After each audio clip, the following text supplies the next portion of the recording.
Okay, you guys, so we're going to be using regular kitchen and bath caulk to make some faux barbed wire earrings and necklace pieces. So here we are, and what I'm doing is I'm using like a technique where like you spread frosting and you make peaks on the frosting, and I'm just doing that in a straight line because at the beginning I wasn't really sure what I was going to make. I had started out thinking I was going to make this geode design, you know, because I told you I was inspired by polymer clay jewelry to make some geode jewelry, and so I probably will still do that, but I got to get the technique of using the what is this stuff called of using the caulk first. And there's different ways you can cut the nozzle. So listening to my husband, I cut this nozzle on a slant. I probably could have cut it straight across and had a little bit more control over it because the hole was wider than what I wanted to work with. But here, as I started doing the hearts, I was like, I should make some barbed wire heart earrings. Like, how cool will that be? So my 15-year-old comes downstairs, who's a fellow artist, and she's into jewelry making and all that stuff on her own. She loves polymer clay right now. And she said, what are you doing? What's that stuff? I said, I'm making some caulk jewelry, and I'm thinking I'm going to make them barbed wire hearts. She said, ooh, can I have a pair? Now, mind you, I just made it up on the spur of the moment, so I'm not sure, and it's kind of messy. So I hadn't yet figured out here how I was going to hold it and get it all on there. So you'll see later on where I get into a better rhythm of it. So you do need to find a rhythm around it. And then I realized I was working on a white sheet of paper and needed a color background. So that's something else. If you're going to do videos around it, work on a colored background or surface. I didn't want to mess up my countertop, and I wasn't sure how easy this stuff is to clean. So it is super sticky and goopy, but what I found is it seems like it dries relatively quickly. I'm still going to give it like 24 hours to dry before I mess with it. But it's very easy to work with and super forgiving, but it is gooey in case you love messy products or messy projects. So here I am. I'm doing 2 sets of heart earrings. I'm going to do a set of the square earrings and necklace pendants. And then I got the idea while I was talking to my 15-year-old to do a broken heart. I told her she can't have the broken heart ones because we're only going to have whole hearts around here. Nobody's going to have a broken heart. So you'll see me in a little while doing some with the line down the middle. And I'm going to do like a jagged red line down the middle that makes it look like broken hearts. So again, I'm just going through here. And you can just watch me for a minute. So I'm going to stop rambling and talking. But this is going to be a super cool project.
So this is where I had the idea to make the broken heart. So as you see, I'm starting down the center and I'm doing a zigzag pattern where the heart would be breaking.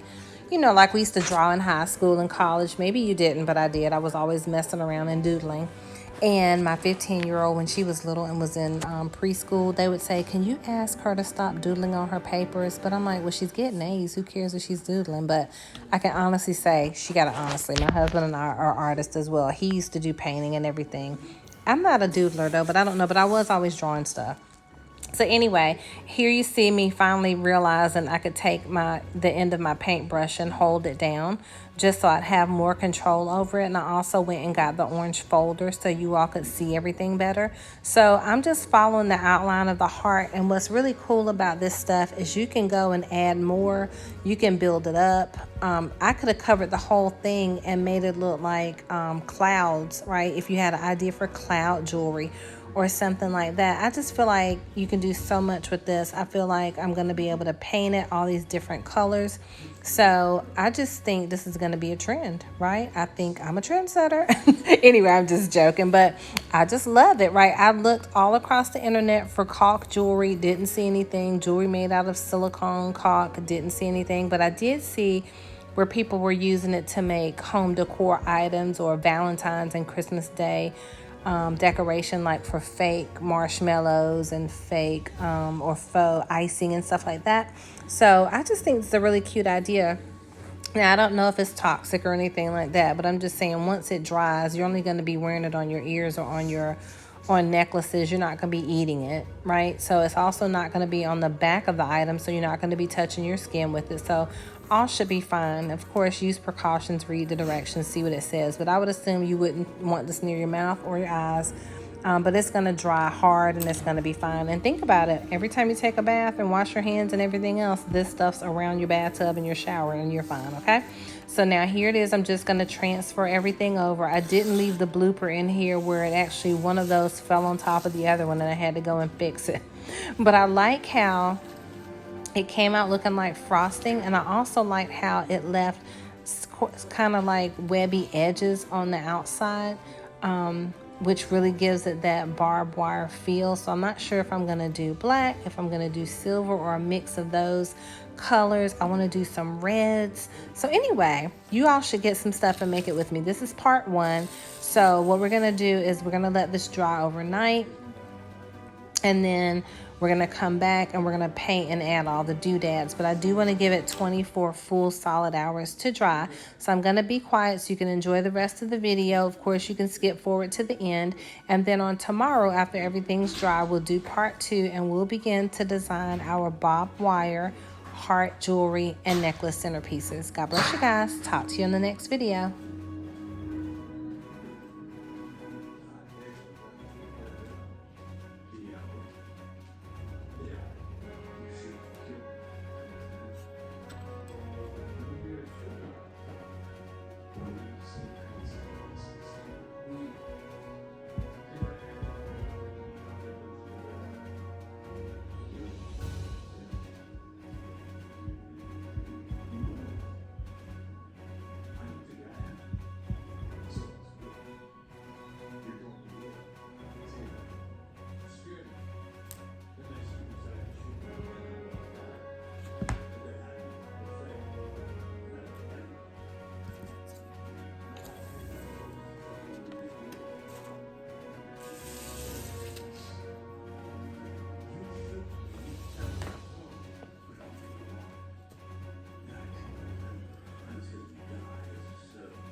Okay, I couldn't help myself. I just wanted to come back and show you. I had done a few more touch-ups.